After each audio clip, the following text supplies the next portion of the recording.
two, one. Good evening, and welcome to tonight's episode of Prince Hall Think Tank, which is a monthly show where we talk about various issues related to Prince Hall Masonry. My name is Dave Gillum. I'm your host for the night. I'm a past master at Mount Pisgah Lodge, number 53, located in Columbus, Georgia, where Johnny R. Williams serves our worshipful master, and also had the pleasure of serving as the grand historian for the most worshipful Prince Hall Grand Lodge of Georgia, where the Honorable Bruce A. James serves as our most worshipful Grand Master. For the disclaimer, the views and opinions that are expressed by us tonight in no way reflect the views and opinions of the Grand Lodges in which we hold membership. Tonight we have Brother James Morgan that's going to be with us. Brother Preston Collins and Brother Ken Collins are, as of so far, unable to be with us tonight. And we also have a special guest in Brother Ezekiel Bay from the Most Worshipful Prince Hall Grand Lodge in New York. So now we're going to have Brother James Morgan. Can you go ahead and introduce yourself? My name is James R. Morgan III. I am now the newly minted past master, boom, of Corinthian Lodge number 18, Free and Accepted Masons Prince Hall affiliation, where Leroy G. McDonald is our newly installed worshipful master. And I also have the pleasure and privilege of serving the Most Worshipful Prince Hall Grand Lodge of DC as our worshipful associate grand historian. And I'm so thrilled to be here. Once again, I've been looking forward to this episode for quite some time. And just very excited to be back on the Prince Hall Think Tank once again. All right. Thank you for that, Brother Morgan. And now, Brother Bay, can you go ahead and introduce yourself? Well, as several of you know that, well, first of all, my name is Ezekiel M. Bay. I'm from the jurisdiction of the Most Worshipful Prince Hall Grand Lodge. I'm past master Cornerstone Lodge number 37, also the past grand historian, which I served for over a decade for the Most Worshipful Prince Hall Grand Lodge. I'm also the secretary for the Committee on Masonic Education of the jurisdiction, and among other things. And I'm really glad and appreciate for the welcome, the invite, and I'm really happy to be here to discuss some real important topics that many brothers are probably not aware of or not clear of. So thank you again, Brother Dave Gillum, and all the hosts on the panel. Thank you very much for having me. Well, definitely appreciate you having us. Appreciate you accepting the invite, Brother Bay, and being. The purpose of tonight's show is to talk about the evolution. And when this thing that we do call Masonry, it has to have some type of aspect of research. We have to learn more about it, whether it's esoteric or historical. And one of the premier research groups that was started was by Brother Joseph Walks. Joseph Walks started the Flaxen Society, which James Morgan is going to go into detail about Joseph Walks and how he started that. And then we're going to go into the evolution of the Blue Light Research Discussion Group, which was started by our own Brother Ezekiel Bay, and how that led into the research lodges, and with the Corianos Lodge of Research, basically led into the formation of the Prince Hall Think Tank by Brother Antonio Caffey. So to go ahead and get started, we're going to go to James Morgan, where he's going to talk about the evolution of the Flaxens. Me? You want me to do that? Okay. I guess I can. Just only for you guys. Okay, so what we're gonna do, we always seem to have some trouble doing this, but we're gonna work it out right now. I'm gonna jump into our slideshow presentation. Can you guys see that? Okay. Yep, see it just fine. All right, perfect. So tonight's presentation is entitled Verify, Verify, Verify. These words are very important. It's a quote from an individual who, if you don't know about him, you're going to learn about him very soon, right about now. Here you see again tonight's episode, The Eloquent Scribes, special tribute to Joseph A. Walks Jr., who's pictured in the center there. Now, who is Joseph Walks? This is a very important question. Brother Joseph Walks was made a Master Mason on October 15, 1965 in Cecil A. Ellis Senior Lodge number 110 under the jurisdiction of Maryland. He was elected Worshipful Master from 1966 to 1967. Later, he transferred his membership to King Solomon Lodge number 15 in the state of Missouri. He was the editor of Missouri's Masonic Light publication from 1968 to 1973. He served as the Right Worshipful District Deputy Grand Master for military lodges under the jurisdiction of Missouri. He actually helped to establish Canal Zone Military Lodge down in, I believe it was in Panama, if I'm not mistaken. He served in the East in several appendant and concordant bodies of Prince Hall Freemasonry. He really, once he got into Masonry, he really hit the ground running. He was the author of I believe 8 classic Masonic books, as well as a number of research papers and articles in different publications. And specifically, the thing that really set Brother Walks apart more than I think anything else was the fact that he was the founder of the Phylaxis Society. How did he do this and why? Well, Brother Walks at one time became a member in the early 1970s of an organization called the Philalethes Society, which at that time was known as the premier Masonic research institution that was premier independent Masonic research institution, I should say, because we want to clarify that the Philalethes Society is not a research lodge. It's more of just a research organization, okay? So we need to specify that. But Brother Walks had joined this organization, and everything was going pretty well at first. And then he decided that he thought that there should be a similar styled organization for Prince Hall Freemasons, because the Philalethes Society basically was an organization that was focused on universal Freemasonry, but specifically on Freemasonry in terms of their membership. Brother Walks actually received a refund of his money and was told that he could be a subscriber but not a full-fledged member, because he was not a Master Mason in a Grand Lodge that this organization was familiar with.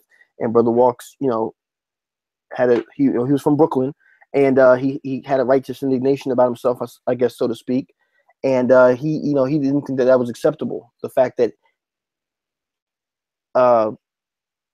branch of the Masonic family tree could be considered not just as important as anyone else's. I think that he found this very offensive. So he ended up forming the Phylaxis Society, basically styled it off of the Philalethes, and I put these two logos here just so you can see that even down to the symbolism, although he altered it slightly, the goal was very similar. The Phylaxis Society's motto was that it's a society who seek more light and who have light to impart, which is very closely linked to the Philalethes Society's motto as well. So we see that there's a certain level of mimicry, but we also see a certain political direction that the Phylaxis Society was going to go in terms of protecting Prince Hall Freemasonry. And as a matter of fact, the very name, the very word Phylaxis is Greek, which means to defend or to safeguard. So what is he safeguarding? Well, we're safeguarding the history of African-American Freemasonry, Prince Hall Freemasonry specifically. The organization was established in 1973, publishing its first magazine in January of 1974. And you see there the front cover of that magazine from way back when. And it's, this was a monumental step forward in Prince Hall Masonic research. You did have others who had been writing about Prince Hall Freemasonry beforehand, and you did have research lodges and research organizations that were established beforehand. However, the Phylaxis was set apart in certain ways because of how, not only how serious these brothers were, but also the fact that they were an independent research organization designed to support the efforts of Prince Hall Freemasonry. One thing that I think was fascinating about Phylaxis Society is that it really offered a place for people to publish things and really to resurrect the image of certain individuals who had been long forgotten, not only by Prince Hall Freemasonry, but at times by the world and the country at large. People such as Reverend Josiah Henson, who was born June 15th, 1789, passed May 5th, 1883. He was a former secretary of Mount Moriah Lodge number 4 in the jurisdiction of Ontario, Canada. Brother Josiah Henson may or may not be someone whose name you're familiar with. However, his life, in terms of when he was in chattel slavery, was the foundation for a book called Uncle Tom's Cabin. If anyone's familiar with that phrase, Uncle Tom, or familiar with that novel, this is the novel that is credited with largely impacting America so much to the point that the Civil War actually was initiated based around this idea of how cruel Southern slavery was on Black people, and the Northerners really getting their first exposure to it in literature through Uncle Tom's Cabin. But Brother Walks, he wouldn't have been satisfied with this, though, with just saying, okay, well, this story was based on the life of a Prince Hall Mason and moving on.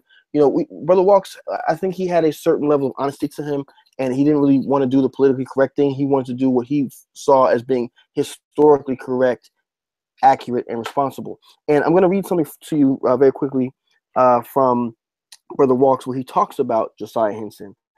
He says here, Reverend Josiah Henson was the character used by Mrs. Harriet Beecher Stowe to typify the hero of her great historical novel, Uncle Tom's Cabin, of the pre-Civil War days. An article that was published in the Flaxman Society revealed that he was not a handkerchief head, kowtowing personality as pictured in Stowe's story, but rather a strong and outstanding individual and Prince Hall Freemason. Reverend Henson served as secretary of Mount Moriah Lodge No. 4 in Dresden, Ontario, on the register of the Prince Hall Craft in the province of Ontario. Okay, the fact that he's giving agency to people who otherwise may not have been given such, and who Prince Hall Masonic organization hadn't really had the time or the ability to defend, or even the know-how how to defend in literature. This set Brother Joseph Walks and his cadre of the Flaxman Society apart very much so. Other people whose names he was able to resurrect in print, and I'm not going to get into the whole story of it. You got to get the books to find out, right? But people like Most Worshipful Past Grand Master Samuel W. Clarke, who provided a commentary on Albert Pike and some of the statements that Albert Pike had made concerning African American Masons. Brother Pike is very, very, very well known, arguably the most well known American Freemason to have lived in the 1800s. But what is it that Black men thought about some of the things that Albert Pike was saying? Maybe you should pick up a copy of Black Square and Compass and find out what Samuel W. Clarke had to say. Other people who brought back into the narrative of Prince Hall Freemasonry who had somewhat been forgotten, such as Brother Martin Delany. He has a chapter in his book Black Square and Compass discussing Martin Delany, the militant Master Mason. And I don't know if I've said it on this show in the past, but I'll say it now. After reading that chapter in the book Black Square and Compass, I actually decided to become a Prince Hall Mason myself after having completed that particular chapter of that book, that this was something that I wanted to do. Something else that Brother Walks did in terms of his methodology of researching, he really, I think, was probably one of the first individuals to really dive into CCFC reports. And we see Most Worshipful Past Grand Master John G. Lewis Sr. of the jurisdiction of Louisiana.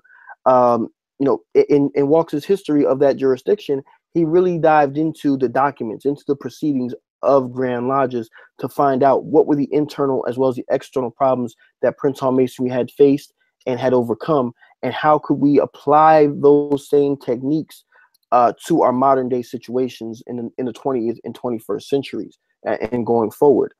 He also would discuss a very, very controversial situation around past Grandmaster Alexander Clarke in a chapter called Niggerdom and Regalia, where he talks about Alexander Clarke basically going back and forth with some Caucasian Masons down in the state of Mississippi who were upset about a lodge that he had formed down there. These are things that are not talked about today, but to see the racial animosity in print, and to see that Prince Hall Masons didn't just,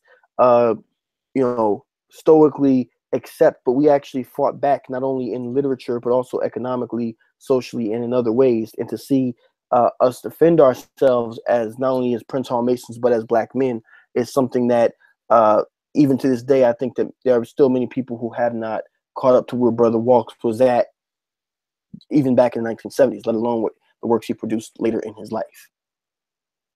Last but not least, just want to say this presentation was in loving memory of Brother Joseph Walks Jr. I personally never got the chance to meet him myself. However, I feel like I have because I've read nearly all of his books. I have there's only 2 that I don't have in my collection, but his books definitely changed my life. And without them, I probably would not be here to speak to you today as a Prince Hall Mason. So even though I never met him, I just want to say that I had the highest respect for him. And I am going to turn it back over to you guys.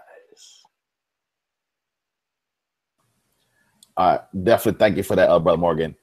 For me, about the Flaxes, I was always kind of a little hesitant about interacting with them. Then a couple of years ago, Brother Alton Roundtree from the Prince Hall Galactic DC had wrote an article about John G. Jones and published it in the Flaxes magazine, and I wanted to get a copy of it. So I ended up contacting Brother Brian Carlos Sanchez, who was a member of the Prince Hall Grand Lodge of Indiana. And Brother Sanchez basically encouraged me to join the Flaxes. In doing so, I went ahead and ordered all back editions of the Flaxes magazine. It was the best investment. Man. Yes, it was the best investment that I probably ever made, because I never knew anything about the Howard Bass, and I got to see all of his articles. I got to see Brother James Young's articles. I got to see what Brother Ralph McNeil was doing. I got to see Brother Ezekiel Bay. I mean, I started seeing all these names, and even go back to a legend, Brother Howard Woods, past Grand Master Arkansas, started seeing all of his writings. So purchasing all those back editions of the Flaxes really helped spark that fire when it comes to research. And one of my most prized Flaxes magazines is the commemorative edition to Joseph Walks, where he started talking about people that knew him, how they felt about him, stuff that he was doing in his personal life. I never got to meet Joseph Walks either, but just by reading this magazine and other stuff about him, as Brother James, I've learned a lot about him.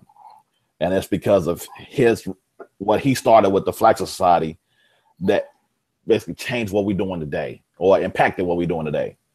Yeah, absolutely. Absolutely. I know you personally met Joseph Walks, if I'm not mistaken, or at least had some interactions with him. What were your thoughts about Brother Joseph Walks and the Flaxes Society? Wait, Brother Bay, wait. I forgot I have you on mute. Hold on. We're gonna fix that. All right, now go. Okay, can you hear me now? I'm sorry, but that was my fault. Can you hear me now? Yes, sir. Okay. Yes, Brother Joseph Walks was one of my mentors. I met Brother Walks in the early, I would say around 2002, 2003. He was one of the ones that really taught me what the Flaxes Society was all about. Joseph Walks was one of the individuals that always taught me that it's not about yourself, it's about what you can do for others. And so when he spoke, he didn't speak about himself, he spoke about the society. The Flaxes Society, he made it known that it was not Joseph Walks. He was only the catalyst to make sure that people understood what African Americans were, what Freemasonry was to Prince Hall, what you can do for your family and for your fellow man and for your country. So he really didn't speak much about who he was, not to me, but he spoke about the society. And he gave me a rundown how the society came about, how he started it in the early 1970s, how it evolved, and how he actually had to bump heads with the powers that be, from grandmasters to jurisdictions. There was jurisdictions that he wasn't even allowed to go in. And I won't say allowed, but he was not welcome because he was about the truth. And so what he taught me to do is to always tell the truth, no matter what the circumstances are. And believe it or not, the way Joseph Walks and I met, we didn't really meet on good terms. Each other very soon after. As a matter of fact, it was because of Ralph McNeil that I joined the Philaxis Society. He didn't entice me to join the society. It was those that he taught before him about the society. So when we talk about Joe Walks he made sure that I understood that the society, the Philaxis Society, was not Joseph Walks. It was the collaboration of air-like minds that came together to build the society because all of the turmoil and all the things that he experienced within his life. And so I was very grateful that it was, I was pretty much a rough ashler, and it was Brother Ralph McNeil who said, babe, you need to calm down. You need to really talk to this man. And when I got to really get to know Joseph Walks, I saw him like my father. In fact, the first person he called his Masonic son was Ralph McNeil, and the second one was myself. And when we brought him into New York in 2006 for a talk, the Committee on Masonic Education of the Grand Lodge, of the Most Worshipful Prince Hall Grand Lodge of New York, which S. David Bailey was the chairman at the time and still the chairman, we decided to bring him in. And he said, babe, you know what? You're really close to him. Why don't you talk to him and see if he would do a talk at Abyssinian Church for us? And the moment that I extended that invitation, Joseph Walks said, son, and we miss him to this day because he taught us what the society was all about. So that's basically in a nutshell. And he was a great supporter of Blue Light, and I'll go into that later on in the show. Yeah. Yeah, and we're going to get into that very, very shortly, actually, too. But, speaking of that, regarding the society, we were talking before we went on air. The thing that kind of struck me, and this is, very personal, for me, about the Philaxis Society was that it gave me an opportunity to really be a participant in the discussion of Prince Hall Freemasonry and what it is, what it's about, and what its history is, and to really interpret for myself and hopefully for others, what it means to be a Prince Hall Mason, what this organization really means to our communities. I distinctly remember the same way that I mentioned earlier, the first time I read Black Square and Compass, after I read the chapter on Martin Delany, I decided to become a Mason. Well, the second time I read the book, there's a chapter in the back, as many people probably know, where he talks about the Philaxis Society, how it was formed, right? I read that for the second time, because the first time I read it, I really didn't understand what the Philaxis Society was because I wasn't a Mason. I didn't really. The second time, after I had been raised as a Mason and all that kind of stuff, I kind of had a better understanding of what it was that I was reading, and I said, okay, I need to join this, and I've been blessed to have published a couple of articles in that magazine. Actually, I have one coming soon, and it's I think it's good to have an outlet like that, and without the Philaxis Society and Blue Light, which of course we're going to get into momentarily, Prince Hall Think Tank wouldn't be here, and it's all about evolution at the end of the day, and Joe Walks was never met him, but from what I've seen and what I've read, he always gave it up to people like Harry A. Williamson, Harry Davis, Dr. Charles H. Wesley, those who had laid the foundations before him, and even those who weren't considered scholars, right? But those who had been workers in the vineyard of Prince Hall Masonry, he was an advocate for them because he saw how they had shed blood, sweat, and tears to have this organization be where it is today. Brother Gillar? Yeah, and thank you for that, Brother Morgan. And speak some of his works, Black Square and Compass. He helped me track about a military lodge that was chartered by Missouri, but it was called Tyree Military Lodge. And that lodge at one point was stationed at Fort Benning, and I was able to see their movements, and then match that up with my lodge minutes, and I saw that lodge had been visiting my lodge, and my lodge had been helping them out with degree work as well. So his work still, helped me when it comes to doing my research. So now we're going to talk about evolution. When I look at the Flaxus, I saw that as the elite. This was the best of the best. These were the who's who in every jurisdiction when it came to research. And it seemed to me that that they were. It seemed like kind of standoffish. Like if you weren't somebody, you couldn't join the Flaxus Society, even though that really wasn't the case. To me, that's what it seemed like. I couldn't even get in the same room with these guys without my head exploding. And then comes the Blue Light Research Discussion Group, which, in my opinion, revolutionized research because now all these people are accessible. And then I'm going to turn that over to Brother Bay. Tell us about the evolution, how you even came up with starting the Blue Light Research Discussion Group. What challenges did you face?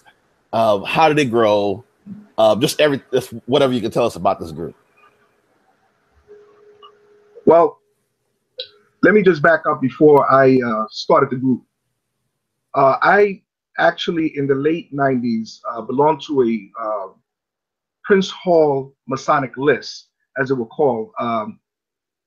It was hosted on a platform on Yahoo, and the brother who actually ran this particular list or discussion list was a brother by the name of Terrence Williams. We used to call him TC, and he had everyone on there. Prince Hall brothers, he had sisters on there, but I wanted to get a lot into the research, so I was limited into some of the things that I could say and what I could not say.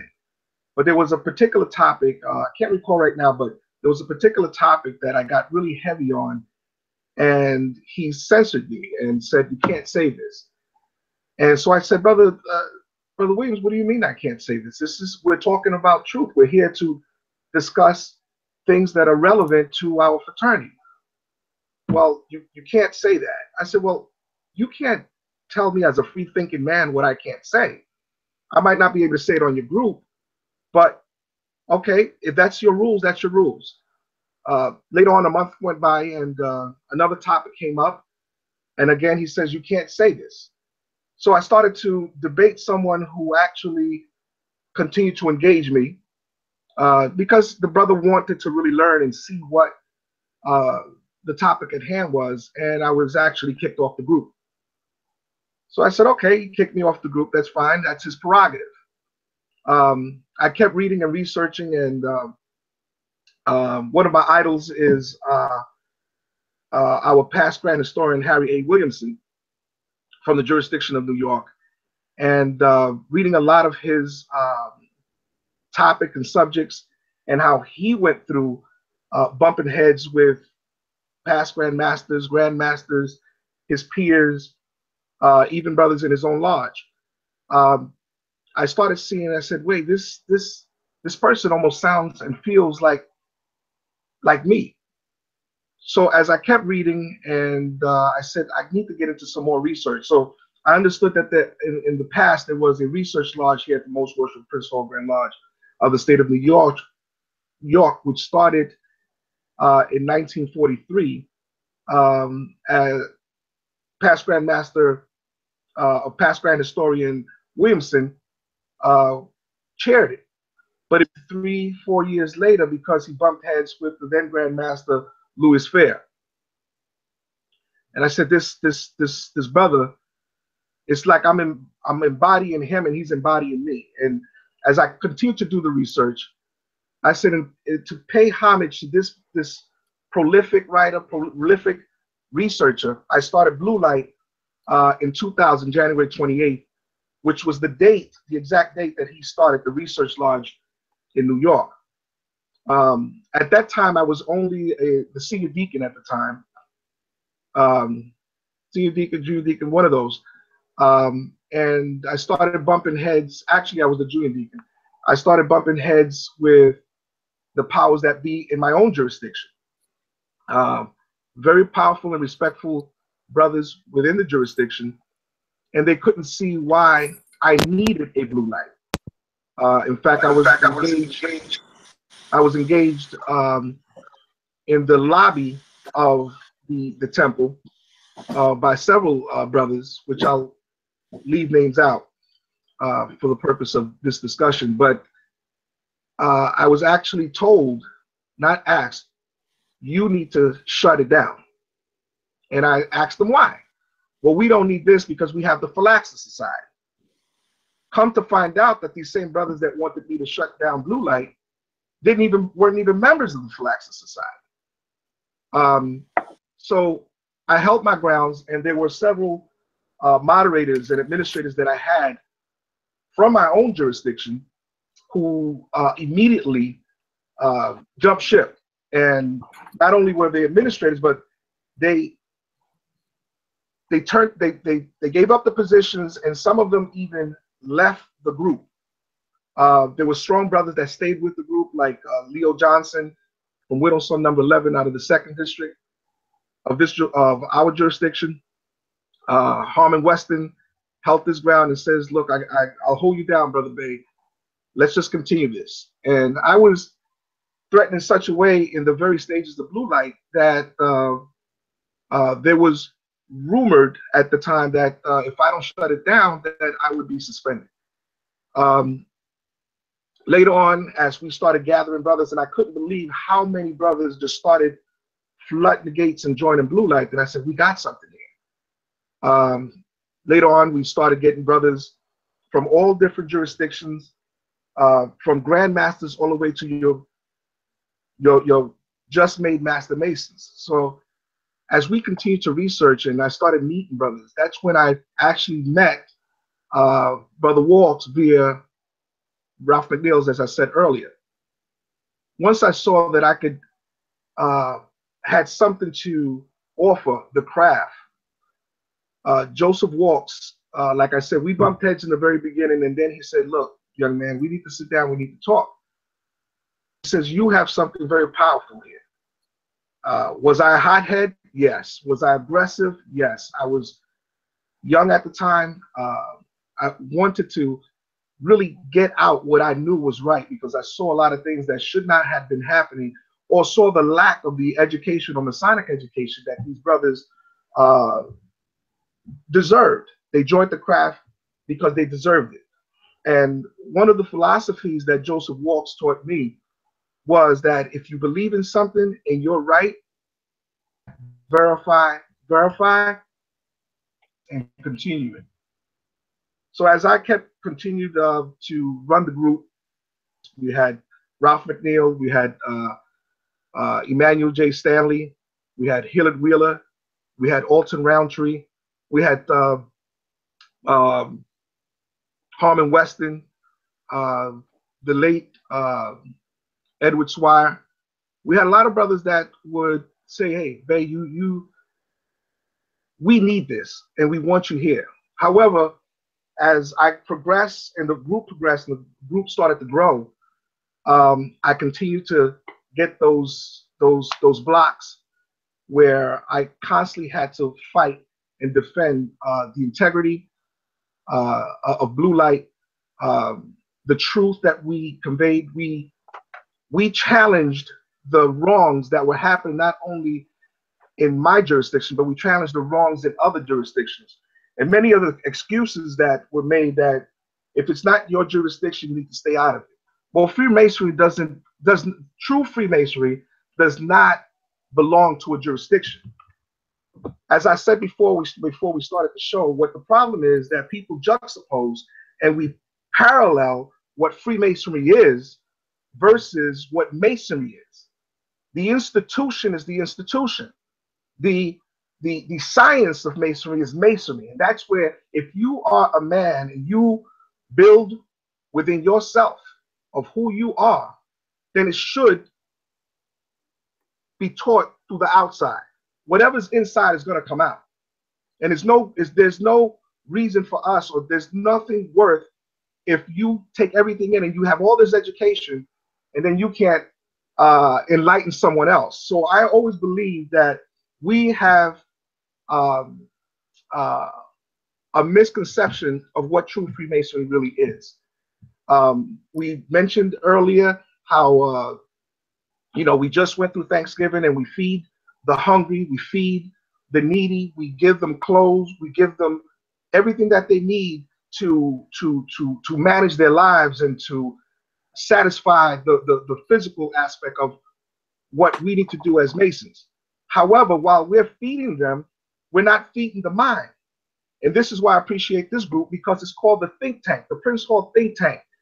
To think, to actually process things within your mind and give it to someone else. That's what I wanted out of Blue Light. And when I say that we really had a challenge in the very beginning stages, and I could tell you about 4 grandmasters within my own jurisdiction that I had to actually challenge because I was challenged. And the last one, I actually had to go up to the Grand East with an attorney. Again, I won't mention names. I'm not here to call anybody out. That's not the purpose. But what what I'm trying to convey is that you brothers right now have something very strong, very valuable, and you're going to go through those challenges sometime or another. So as we can see that everything evolves into something else. We have the Phylaxis Society. We now have Blue Light. We now have the think tank. And somehow we're going to continue to evolve and have other great things and other venues that we need to appreciate and embrace. So Blue Light, again, that like Brother Walks told me that he was not the Phylaxis. Blue Light is not Ezekiel Mbe. Blue Light is the science of masonry. And always keep that there, because if we talk about geometry and we talk about the grand architect and we talk about the mathematical concept of how we progress through our lives and how you can know the ritual backwards and forward, but if you don't understand the words, if you don't understand what they're really all about, then you miss the whole plan of what this design or this organization is really all about. So Blue Light has, if you look at the archives, it went through so many stages, from its infancy to its middle age, and now it's getting to be much mature. However, it has its ebbs and flow. Sometimes you would see it where it goes all the way up, and we used to get maybe 1,000 emails in a week, or should I say hits. Then you get to a point that it just slows down. And then with the revolution of Facebook and everybody wanted to go into the Facebook, that type of social media, people felt it was more accessible, it was more user-friendly, or it was more, whatever it became, people started going that direction. To this day, there's a lot of brothers that say you should take Blue Light and put it into Facebook. But I wanted to preserve it for a while because I wanted to see what these other mediums, how they operate, what they do, how secure they are. So I'm still on the fence of should I take Blue Light to the next level of Facebook. But looking at you young brothers, how you took this think tank and how you're managing it, I may need your assistance in the near future. But as for Blue Light, it's been very gratifying. I mean, we've had good grandmasters who have appreciated. I've had grandmasters in my jurisdiction that embraced it and said, I really love what you're doing, Zeke. We had grandmasters in the jurisdiction of Georgia, Willie Williams, who embraced it. We had Sheldon Redding, who I loved. He was another mentor of mine from the jurisdiction of the Most Worshipful Prince Hall Grand Lodge of Maryland. We had grandmasters from the Mother Grand Lodge in Boston who appreciated what we were doing, several of them. In fact, actually doing a lot of lectures, a lot of speech. I've been through these jurisdictions to do lectures. So Blue Light is, I would say Blue Light is a road. It's a road that helps you to get to the place where you really want to be within yourself. And the catalyst of Blue Light was just not one event. It was several events, from getting kicked out off of a group because I wanted to speak the truth, from the Philaxis Society and Joseph Walks guiding me to and supporting me to continue to do what I'm doing, to having the support of brothers that would stay beside you as pillars and say, hey, listen, your journey is one that many people need to follow. Because what happens is that when you start something as powerful as the Philaxis Society, as powerful as Blue Light, as powerful as the think tank, and once you drop the ball, or you close out, or you shut down what you need to continue, remember, it's not about you. You let a lot of other people down. So you short circuit a lot of people from gaining the truth and the education, the Masonic education that they need to do. And most of us know that this is not an easy job that we do as Freemasons. There's a lot of times that we could be better off, you know, taking our wives to dinner. We could be better off sometimes going to a football game with our sons. We can take our daughters to a dance class or piano class, but we sacrifice ourselves so that we can nurture. Someone has to be the sacrifice.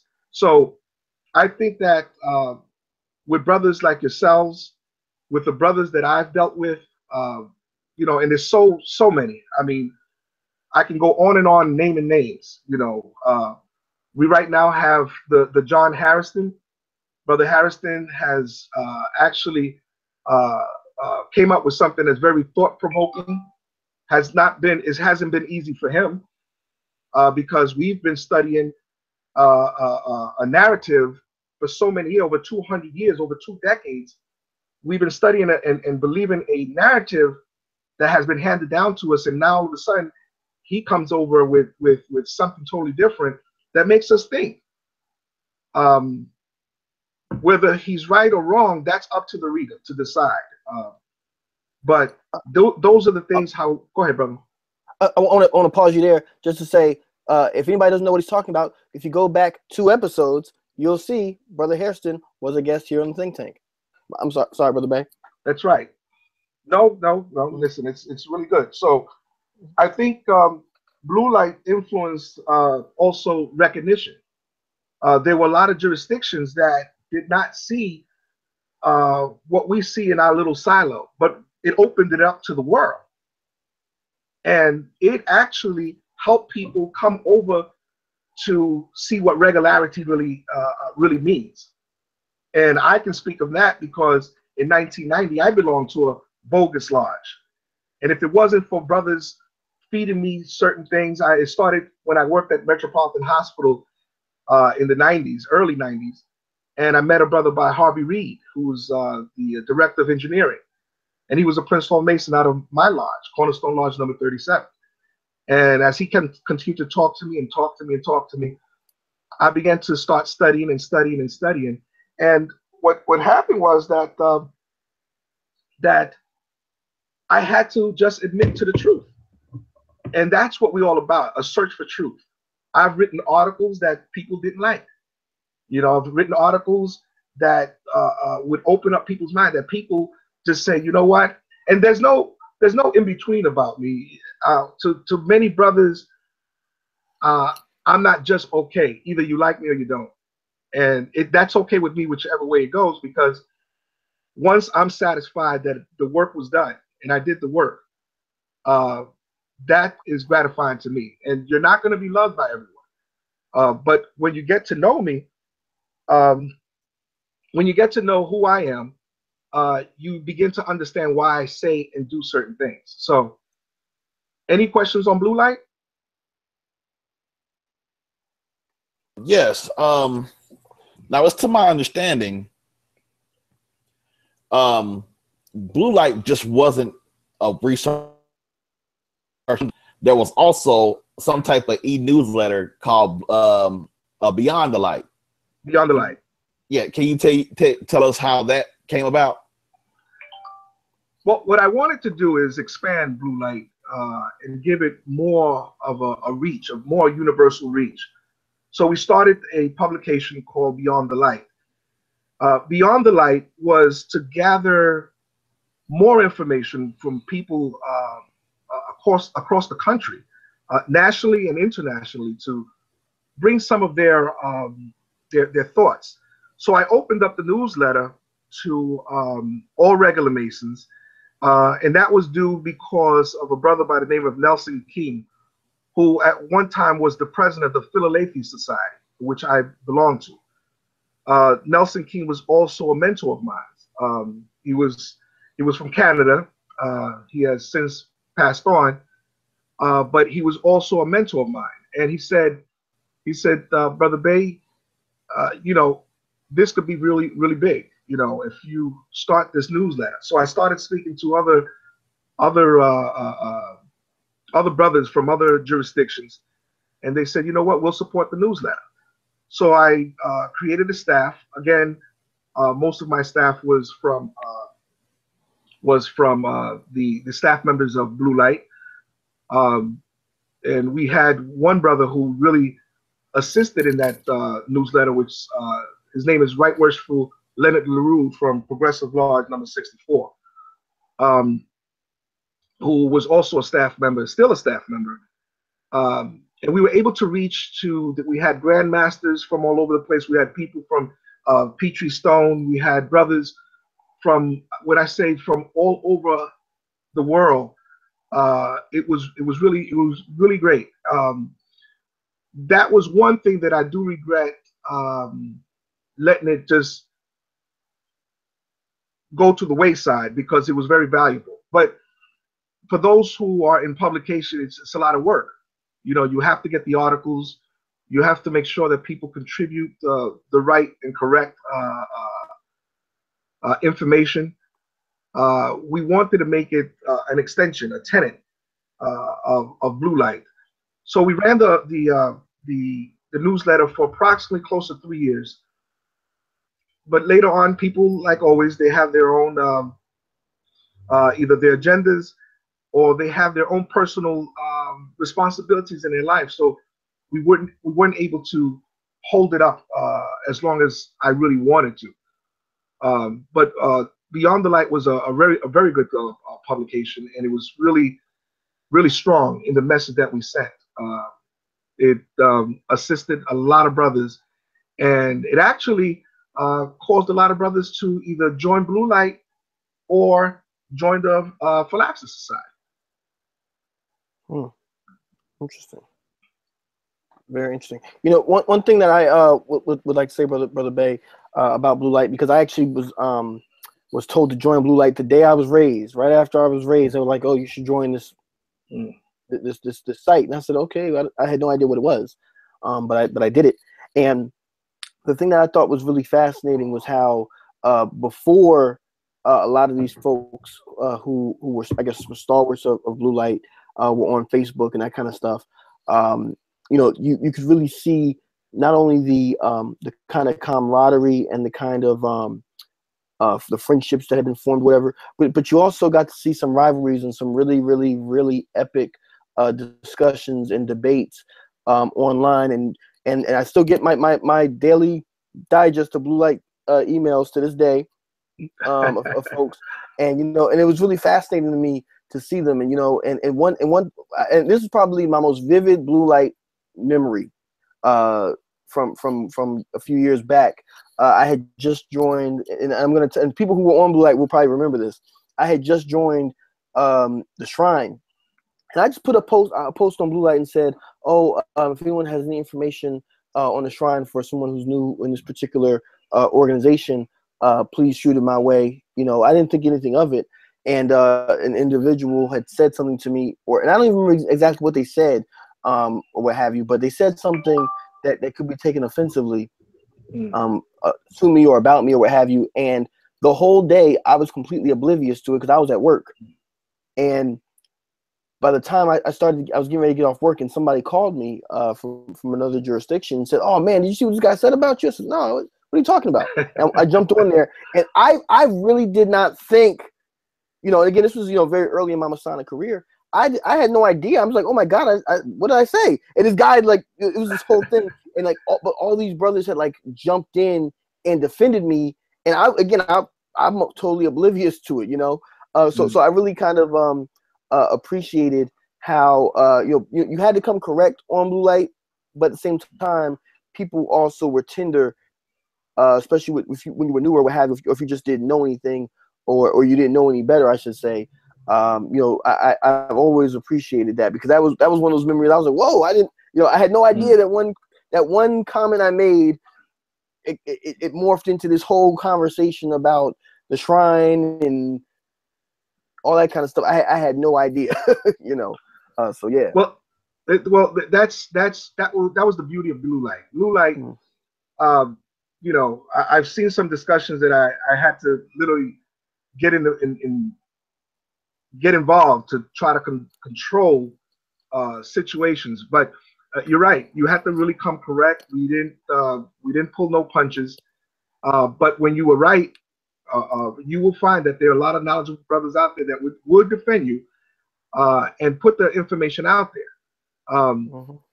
We've seen even presently today with the situation that's going on with the United Supreme Council of the Southern Jurisdiction. And there's some things that people will have their opinions.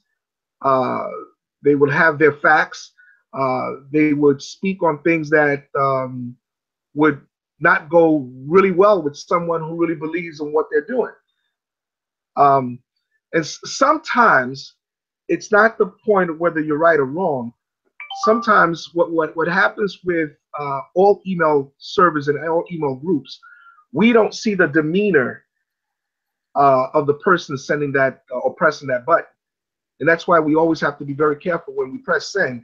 It's going to go throughout the world. And that was one of the things that I had to learn the hard way on blue light, because let me tell you, there were things that I had said, and once I pressed that button, 2 seconds later, I'm getting calls from places and people, and some of them that out of blue light. And I said, well, how do you know about this? You don't even belong to the group. Well, so what happens is that we have to be very careful to make sure that we dot our I's and cross our T's and make sure that the facts that we're putting out there are correct. Granted, some things are going to offend people, and some things are not going to be taken well. I had good friends that because we engaged on blue light, they decided to leave, and I would call them up and say, no, I'm not going to go through this, and I'm not going to go through that. And for whatever reason they left, we've in so many ways parted our ways, but these are good brothers. I still consider them friends. I still consider them brothers. I still consider them powerful people and great contributors to the group. And I appreciate them very much. I visited some of them in their jurisdiction. They visited me in my jurisdiction. And sometimes we just have to agree to disagree. But that's what blue light is all about, is to open up the higher faculties of your thoughts and your mind, and really make you take the dust off the book that's on the top shelf and crack that book open and say, hey, listen, let me research a little bit more about what this brother said. Out of 1 million words that he put on an email, he said something. There was one sentence in there that made some sense, and he gave me some reference. Let me go check it out. And a lot of times brothers come back and say, you know what, brother, you were right. You were correct. And so that's what blue light is really all about, is to open up that think tank. Once you open up that think tank and your thought process begins to start to be activated, you're no longer on the side of a potential aspect of your thought.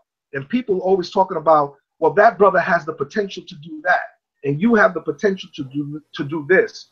But Walks and the others alike, Walks taught me that potential, or having potential, is great.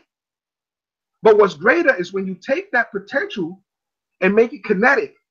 Potential is just stagnant. It's not moving. It's just saying that he has the ability. But if you never take the chance and put it into a kinetic, into motion, and activate it, you'll never know where you're going to be. And so there's a lot of people out in this world. There's a lot of people in Freemasonry There's a lot of Masons out there that have the potential. To Ezekiel Bey, it means nothing unless you put it into motion like you brothers did the think tank. You saw something, you saw the potential, you said, let's take this potential and activate it and put it into motion. And that's why you have to appreciate forums like yours, that we just don't think. We process the thought, and the gases become alive, and we make it whole. We make it true. We make it appear. We make it happen. We can have all the tools to build an edifice. We can have all the materials. But if you don't start taking that nail and bang it into that first piece of wood, into the next wood, it means nothing. So again, I have to continue to appreciate you brothers having me on this forum to express what blue light really is. And what although I don't continue to use blue light, but this is what it is. Blue light is no different than your forum. Your forum is no different.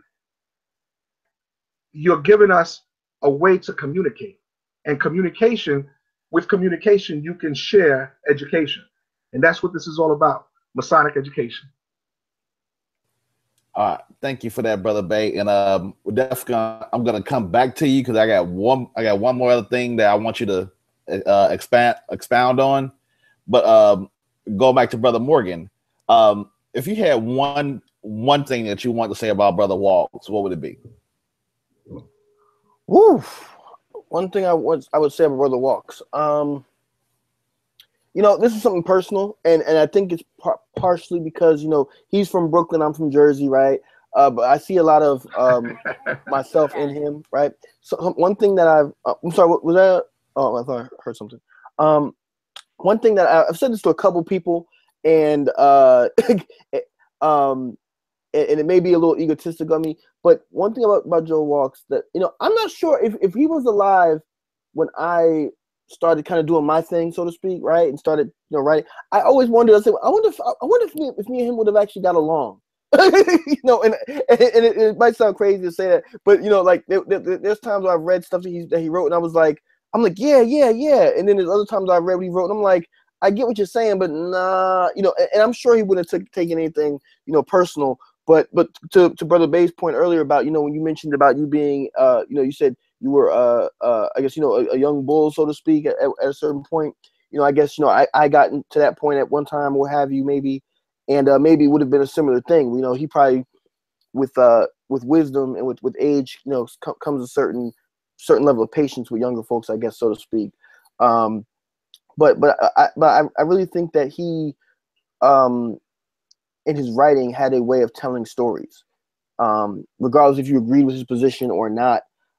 He had a way of telling the story of an individual, and then saying this person contributed to the legacy of Prince Hall Masonry. That's the real truth of the matter, to me. You know, and it's something that I try very hard to emulate in my own Masonic writing. A lot of folks know me for doing family, you know, genealogy and whatnot. But that's something that I do in part because I want to tell the whole story of a person. Because to me, it's not enough to just say, well, you know, Ezekiel Bey was a Prince Hall Mason from Cornerstone Lodge, and he was a Grand Lodge historian. Well, no, Ezekiel Bey is more than that. He's a father. You know, he's a son. He's a brother. He's a this. He's that. You know, tell the whole story of the individual, and then you can understand their Masonic background better. Specifically, when Brother Walks starts to talk about, at least in Black Square and Compass, and a couple of his other works, like the History of Jurisdiction of Louisiana, where he starts talking about individuals' times in slavery, and then they become Masons later, and then they start building organizations. You know, you have to tell the full story to get the full context, and I think that oftentimes we forget that. You know, today I think we're spoiled, you know, in terms of the amount of Masonic research that's out there. You know, we have the ability to go into the Blue Light archives. We have the ability to buy old issues of the Phylaxis magazine that Brother Morgan might break in your house and steal. You know, we have these abilities today, but back then, Brother Walks didn't necessarily have that. It was a lot harder, and I'm sure Brother Bey can speak to this too. it was a lot harder to get material that was valid on Prince Hall Freemasonry. So to go in and dig up old information about Prince Hall Masons during the Civil War, things of that nature, it took a lot of work for him to do that. But he was dedicated to it because he knew that if he didn't do it, who would? Same thing with Harry Williamson, Harry E. Davis, and others. If they didn't do it, who would? And that's the thing that I would say even today. And I've said this to a lot of newer Masonic historians who've approached me, and I always tell them, look, if you're asking me for help on how to be a Masonic historian, I want to know, do you know the story of your lodge first? And then do you know your Grand Lodge, or how did Masonry get to your area of your state? And then, branch out from there, but start small.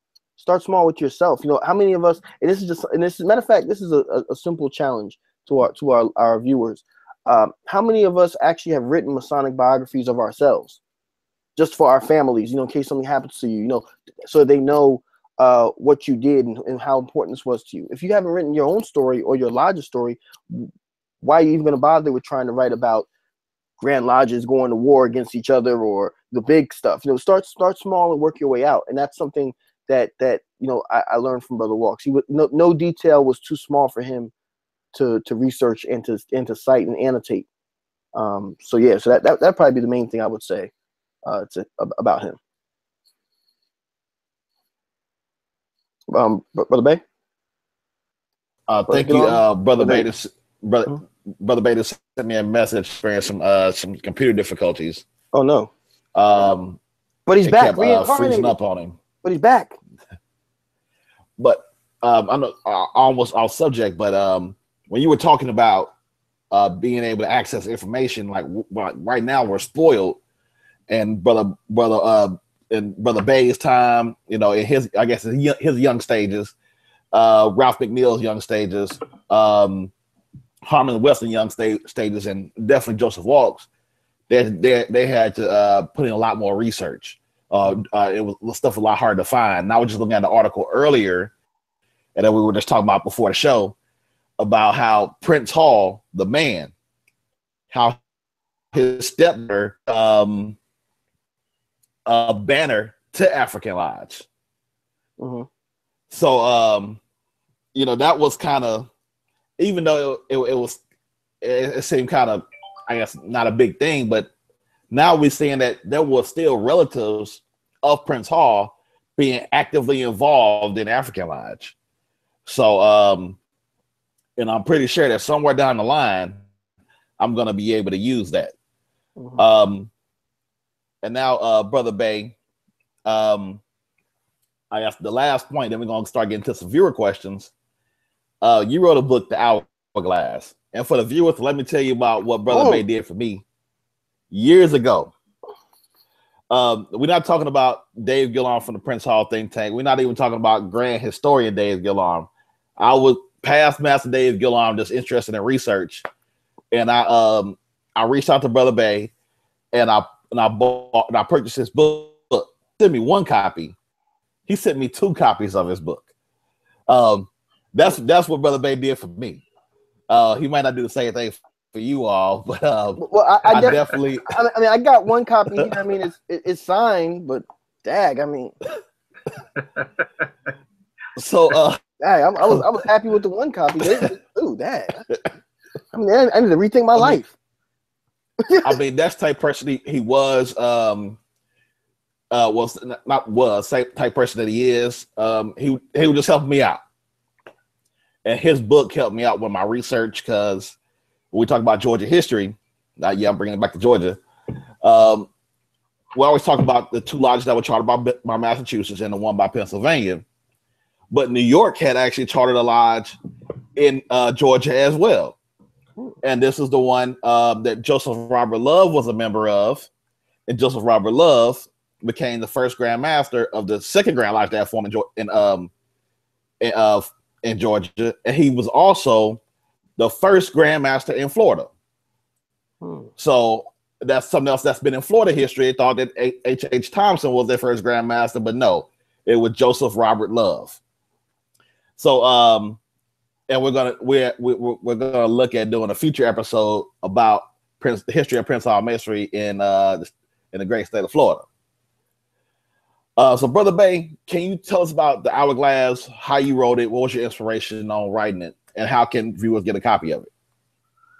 Well, first we're getting ready to start to reprint the book because there are some revisions that we caught that we want to add on to the history. But what really started this venture in writing the book, I could not find not one book in the jurisdiction that took us from the year of 1812 to the year 2012 at the time when I wrote the book.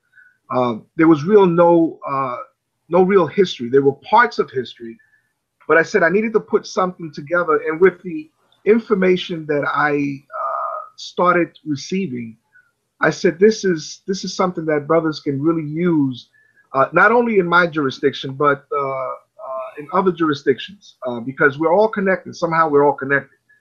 But I wanted to highlight on specific things in the book. Especially parts of the National Grand Lodge, Luxi Veritas, which is in the book. Luxi Veritas, I'm sure you brothers are familiar with Luxi Veritas, was a book that was always mentioned, but no one actually had a copy of it. And I actually received my copy from the Aquarian Society. Reached out to them, got the copy, read the book, and it had chapters in there, a lot talking about New York. So that sparked something else that I didn't see. There were certain, in fact, one particular lodge in my jurisdiction that everyone thought came from one place, but it actually came from, the birthplace was from another Grand Lodge. So I started gathering all this information. I said, you know what, it's time to put something together. But I said, once I put this together, this is just a taster. Now I have a couple of brothers that are working with me to put a more in-depth history of the Most Worshipful Prince Hall Grand Lodge of New York. I was blessed to receive several old, how should I say, old constitutions that we didn't have. I worked very hard in the early stages, which I didn't know I was going to write a book at that point, but with my now worshipful master Luther A. Smith, and we used to live in the Schomburg Library. I then started doing research in the Masonic Library of in Cedar Rapids, and the Livingston Library in New York. So in gathering all this information, I said, you know what? No one has really put something really together. I found notes and literature, maybe magazines that my idol, Harry A. Williamson, had put together, along with the notes from Bertram Baker from his lodge, and some newspapers and Prince Hall Sentinel magazines. And I started gathering all of this information and compiled it together. And then I put a few extra things in there, such as in chapter 13, you will see a chapter that was written. I always like to write something really good before someone actually leaves. You know, we always honor people when they're gone. I wanted to honor my mentor here in New York, Right Worshipful S. David Bailey. And so in chapter 13 speaks about Brother Bailey, who a lot of people don't know. He was a Tuskegee Airman, and one of the last that there is, and a great jazz musician who actually played jazz with a lot of the greats, Miles Davis and the likes. So I wanted to highlight people that are living and let people know that those people who were in the past is part of history. Those people who are in the present are part of history, and those people who are going to leave sooner or later, me, myself, it could be another brother, it could be this brother. Highlight those brothers. Don't give flowers afterwards, but recognize them while they're here. And so the book really touched on several things. There are some things that we did notice in the book, which I'm going to be changing in the book, and a lot of people may not be happy with it. But like I said, the truth is the truth. And as researchers and historians, we have to just put the documents out there. It's not what Brother Bey is saying. It's what the documents, what the literature is saying.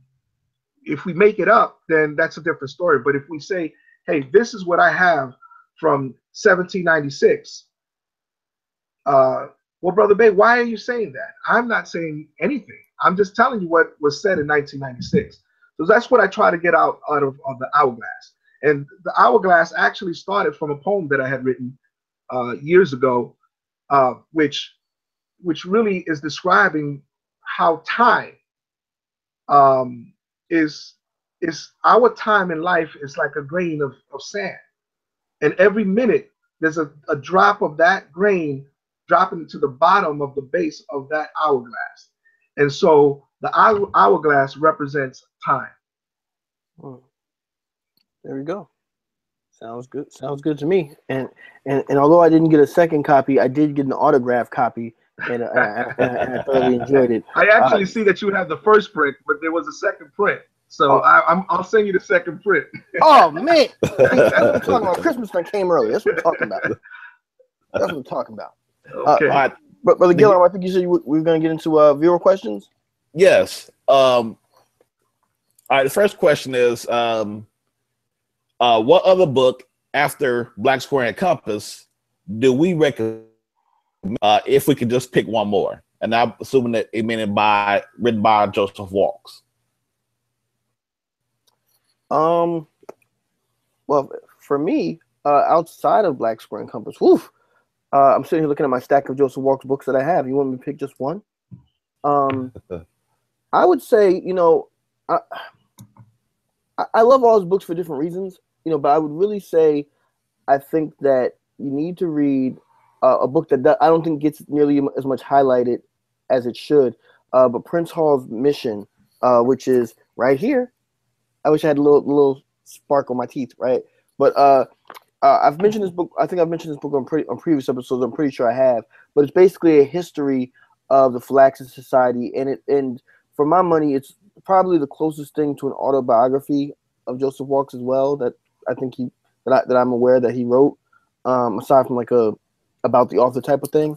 But this book really gives you a thorough understanding of who this brother was as an individual. Other books, you kind of get an understanding of Prince Hall Masonry, but you really get an understanding of him, his thought process, his struggles. The same way that Brother Bey was talking about how he how he had issues with Grand Masters and things. Well, Brother Walks went through similar issues of not being allowed to go to different jurisdictions and being attacked, and even internal fights within the Philaxis Society in its history. And he also talks about how important people like Josiah Henson were to him, rediscovering Arthur Schomburg, rediscovering just any number of other Prince Hall Masons of the past that really, as time had marched on, we had kind of not discussed anymore. We hadn't really just mentioned Henry McNeil Turner, people like that who were great Prince Hall Masons and great men. But for whatever reason, there aren't that a lot of lodges named after these individuals. There aren't, it's just like they're out of sight, out of mind. And Joseph Walks really brings them back to life. And this book really gives you the political acumen, I guess you would say, that Brother Walks, what he was working with and what was going on in his mind. But there's a number of others. I mean, he also wrote. I'm also rereading Prince Hall, History of Prince Hall Grand Lodge of Louisiana. John G. Lewis, End of an Era. I think that's an amazing book.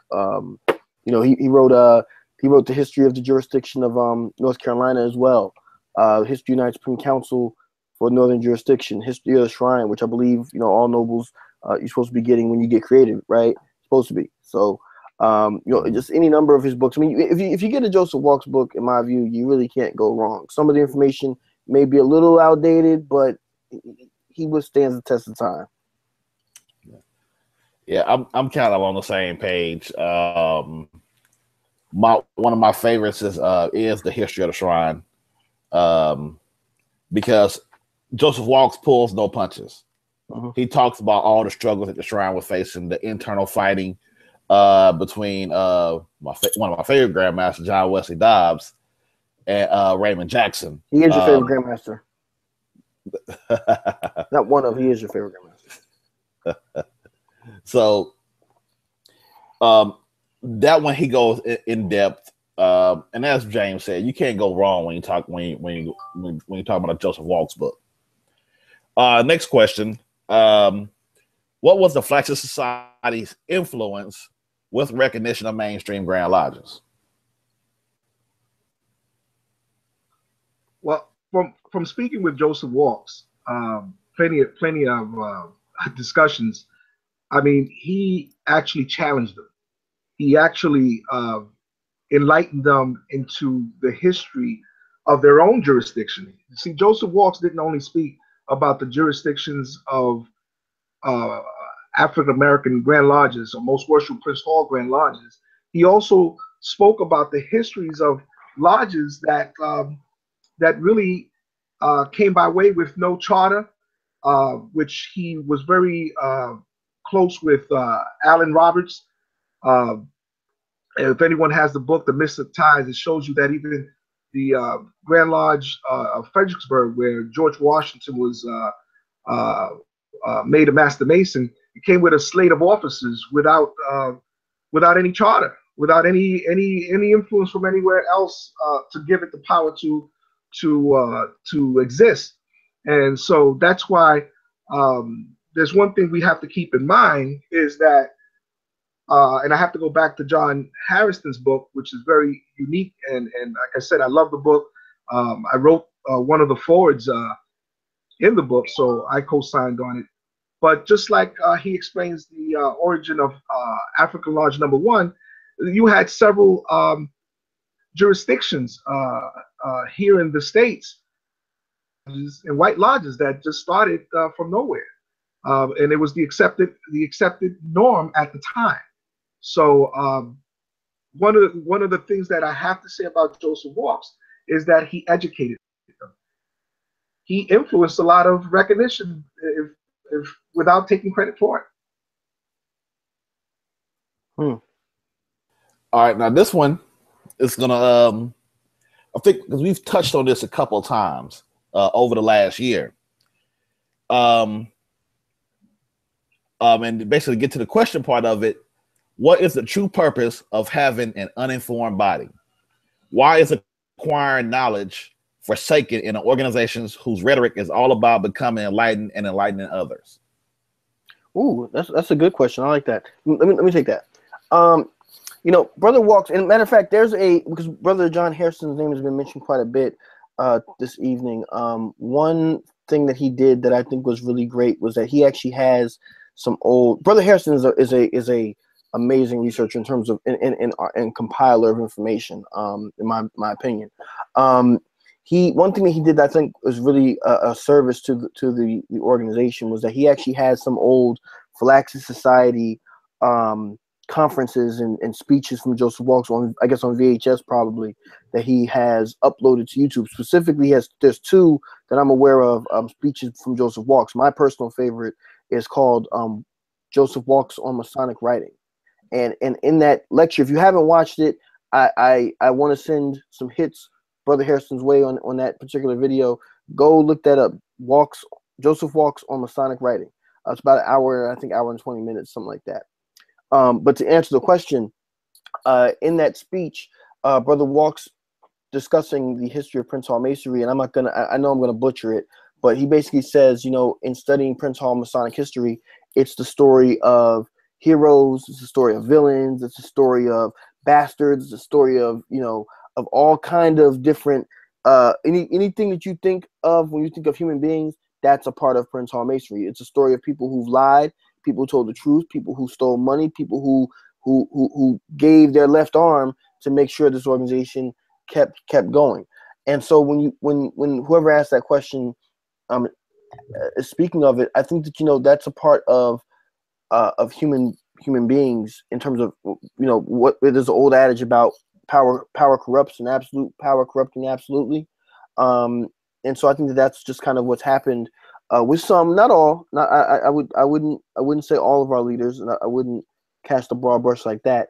But I think that there are some, historically, who, for whatever reason, they felt, okay, if the membership learns this, then I'm going to be weaker because now I have to answer this question as to why this thing isn't getting done. Then there's another question, then another question, then another, and it makes my job harder. So, to try to limit that as much as possible, and not just with regards to blue light, but again, going back to the Phylaxis Society. Early on, the Phylaxis Society, people, I think the leadership really didn't know what to make of it. And I was reading earlier as I was researching for the presentation tonight. I had missed this, that there was, I guess, in the early days of Phylaxis Society, there was a rumor that the Phylaxis Society was going to be printing a ritual and that it was invading jurisdictions and all kind of just stuff that today we would consider nonsense and laughable. But, go back to the 1970s, and this was serious discussion among Masonic leaders. Anything that's new and innovative, and and what I found is that Grand Lodges and Grand Masters like to feel that they're in control. And if they're not in control of it, then it becomes, to some, it seems as though it's a threat. But in reality, it's really about growth and about the maturity of our organization.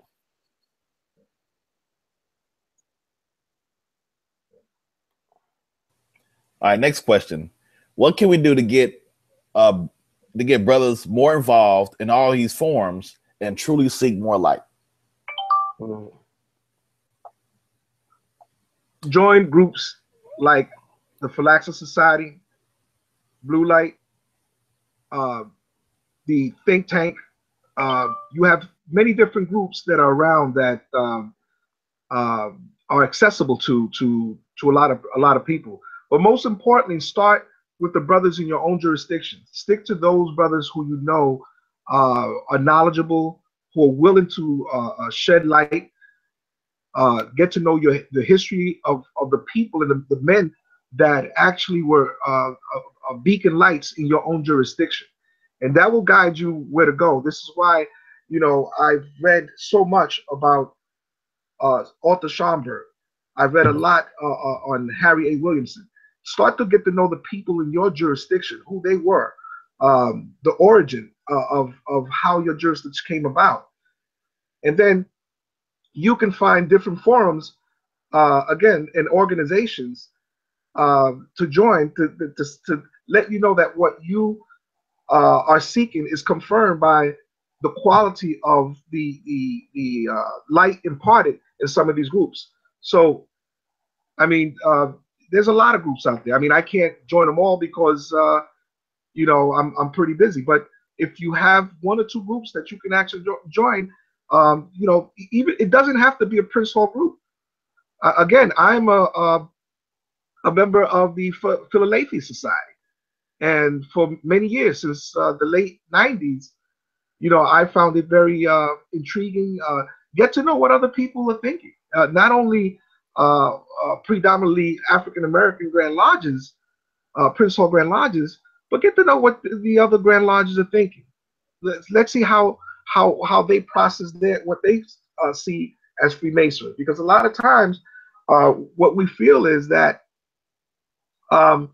we're so apart. When we really get to know how the process of Freemasonry work, we're more closer together than apart, and a lot of brothers need to understand that. So just don't join groups that are just Prince Hall.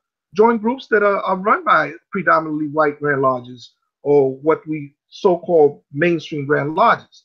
But yeah, there are groups out there. If anyone needs assistance, you can hit me at risesintheeast@gmail.com, and I can guide you in the right direction.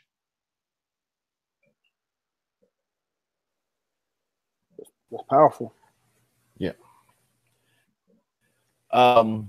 Another question is basically, what advice would we give to a brother who is always being shunned this jurisdiction by other quote unquote high profile Masons? What advice would you give him, I guess, to push forward? I would say the main thing to do is to always remember that they're not alone in terms of their search for information, and to recognize the fact that those who are shunning them are really shunning themselves.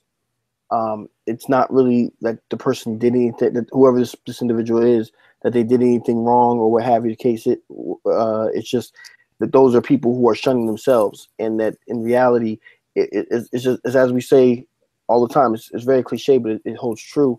Those who do not know history are doomed to repeat it. Oftentimes I find myself as a Masonic historian in Grand Lodge events or lodge sessions or whatever, and I can look at an individual, and Brother Bay, maybe I can get an amen on this one. You ever been in a situation where you sit there and you listen to what a person's saying and you're going, my God, this is like John G. Jones all over again, or oh my God, this is this is something that I don't know, Norris Wright Cuny, this was something that he would say, or this is something that, I mean, I've been in those situations before where I can recognize the spirit of a person, be it positive or negative, and I govern myself accordingly because I recognize who they are, or who they're representing spiritually, as well as from a historical component, and then also recognize where you are in the current day. If someone shuns you today, I mean, there was a time when they shunned Ezekiel Mbe. They shunned Joseph Walks. They shunned Arthur Schomburg and Harry Williamson. And I mean, we can go back and back and back all the way to, well, at one point in time, they shunned Prince Hall. Okay.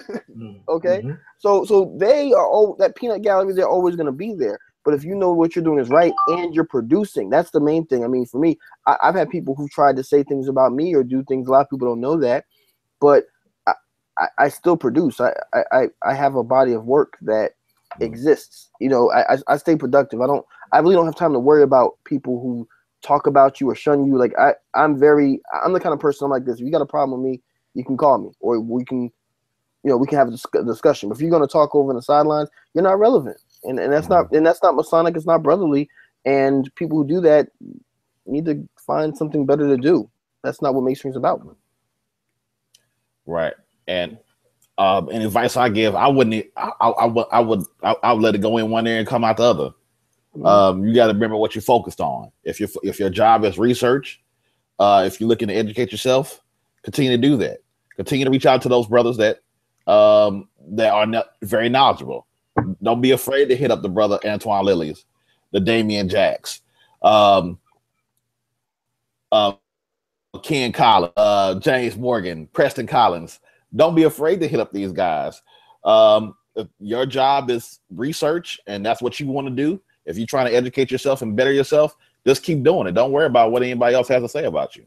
Yeah. That's just the advice I would give, because people gonna talk about you regardless. It doesn't matter who you are, what you do, what you contribute. Somebody somewhere is always gonna have something negative to say about it.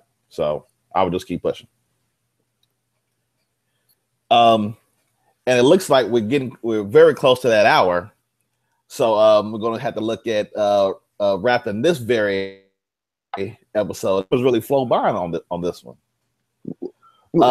Say again? I said we're going to move to wrap up this episode, and time has really flown by for this show. Mm-hmm. So for all our viewers, we definitely want to thank you for tuning in. We thank you for your questions, your comments. Any questions that we didn't get to on the show, we will be answering those in the group. Feel free to continue to add your comments about the show. If you want to talk about how the Flaxen Society has influenced your Masonic research, has enhanced your Masonic research, and especially how with the emergence of research lodges, and especially the Koreanus Lodge of Research, and how the Prince Hall think tank was birthed out of that by Brother Antonio Caffey. And if you look at my Facebook profile picture, it actually has the word evolution when we start going from Brother Joseph Walks to Ezekiel Bay to Antonio Caffey. And so we start to see the evolution of quote unquote Prince Hall research societies. So next we got a parting comments by Brother Ezekiel Bay. Well, I actually enjoyed myself dearly, conversing with you brothers. I want you guys to really continue doing what you're doing. It's very fruitful. It's educational. It's very well necessary and needed. I'm definitely going to go back and look at past episodes now that I know that you guys, you brothers, are really, really serious about what you're doing. Like everything else, someone makes you aware of what's happening around you. A lot of times we don't know what's happening in our own backyard. And so the think tank was actually mentioned to me by Ralph McNeil, John Harrison, and a few other brothers. And I said, I gotta really check this out. So like I said, the first one I saw was the interview with John Harrison, and I really liked it. It was very enjoyable. You guys are really doing. You remind me years ago, so of how, again, how things evolve. You know, we have to learn how to pass the torch, and we're all connected in some way. And Brother Morgan, to you, keep doing what you're doing, brother, because I've read some of the things that you put out there, and some of the discussions that you have engaged in some of the other groups. And so I see you as a beacon light, and I can see that the future is not for it's going to be there. You know, sometimes you feel that is this all for naught? But when I see brothers like you, like Brother Dave, I mean, I see the future, and I see that you brothers are going to keep this thing going, what we call Prince Hall Freemasonry, and I appreciate that. Thank you, sir. Thank you. Thank you for that, Brother Bay. Next we have Brother Morgan. Okay. Well, first of all, thank you, Brother Bay, for that comment. I really appreciate it, because as I said before, and I'll say again, if there was no blue light, I would not exist in terms of who I am in terms of Masonic history, because blue light, like I said, I basically was from day one, from when I became a Master Mason. So that really means a lot to me coming from you. In terms of parting comments on the show, I would just tell people, please pick up, as many books as you can, but specifically around this episode, Joseph Walk's books, Black Square and Compass, History of the Jurisdiction of North Carolina, his History of Louisiana. He wrote a history, I believe, of King Solomon Lodge, if I'm not mistaken. If I'm wrong on that, please forgive me. This brother, in my opinion, if you're dealing with Prince Hall Masonic historiography, you cannot get over him. You can't go under him. You just got to go through and really read what the brother wrote, and then judge for yourself and go back and double check him. And as well as to our viewers, once again, I just want to thank everybody for all your support over these past several months regarding this show. We're going to keep it going as long as we can. And specifically, I want to thank everybody who supported me during my tenure as Worshipful Master of Corinthian Lodge 18, because that was definitely an honor and a privilege, and it's hard to believe that those 2 years went by so fast, but that sun has set and the sun has risen again. It's a new day, and I just want to thank everybody for just thank you, and I hope everybody I hope you enjoyed your Thanksgiving, and I hope that we enjoy the holiday season as we move forward. So with that, I want to say thank you. Also, wait, before I pass the mic on, Brother Bay, you said you had talked to others and they told you about the think tank, right? Absolutely. Did they tell you the part that we actually charge our guests $100? You have to pay $100 to each of the panelists? That's no problem, brother. You just tell me where to send it and keep waiting for it. Oh, okay. Well, we'll do that. We'll do that. You can send the check to me, and I'll make sure the other guys get it. You got it. Thank you, Brother Gillarm. Thank you for that, Brother Morgan. And I wrap up, as some you stated earlier about including person's whole life when you're doing Masonic writing. A perfect example of this is in Brother John Harrison's book. Pick it up, you'll see a classic example of how to include somebody's life when he's talking about John Batten, everything he did in his military career, and how he came even into the position to initiate Prince Hall. So if you're looking for an example of how to include somebody's personal life and how it explains what they did Masonically, that's a perfect example. And to wrap up for next month's show, first of all, want to thank everybody for your support as usual. Brother Bay mentioned passing the torch, and we've seen the torch pass from Joseph Walks to Ezekiel Bay. And I started seeing even in the early years of Blue Light that Antonio Caffey was involved in the Blue Light as well. And now him starting the Prince Hall think tank. So you can kind of see how this thing happens. And sooner or later, there's going to be something else, and we're going to pass that torch on to that next group that comes along and wants to continue to enhance Masonic research. So definitely thank you for your support. But Gillam, you mean to tell me that we're not going to be the cantankerous old guys that don't know? That's not going to be us? I don't feel that's going to happen. Okay. Darn. I was looking forward to that. Darn. All right, but for next month's show, we had a poll, and we asked if anybody would be interested in a show about clandestine masonry. So that's what our next month's show is going to be about. I guess later on in the month, we're going to announce exactly. We may announce how the show will go or what groups we'll be covering. But one thing we want to emphasize: this show is strictly for information purposes only. We're not looking to bash anyone, not looking to do anything else or anything to be taken out of context. It's strictly providing information, and you take that information to help further educate these groups as to why they are clandestine. Same mission as the Commission on Bogus Masonry, which Brother Antoine Lilly was the immediate past director of. So also let's make sure we note also I believe that next month the last Sunday is Christmas Day, if I'm not mistaken. So we're probably gonna have a special time. So everybody needs to be on the lookout for that also. It's gonna be a different time next month. Yes, we will not interfere with anybody's Christmas holiday for the next show. Even though I think Prince Hall Think Tank is more important than Santa Claus, but that's just me. And finally, if you don't do anything else the rest of the season, make sure you cheer for these guys, the New York Knicks. Speaking of clandestine, we're 8-8. We're going to make the playoffs. I got faith in us.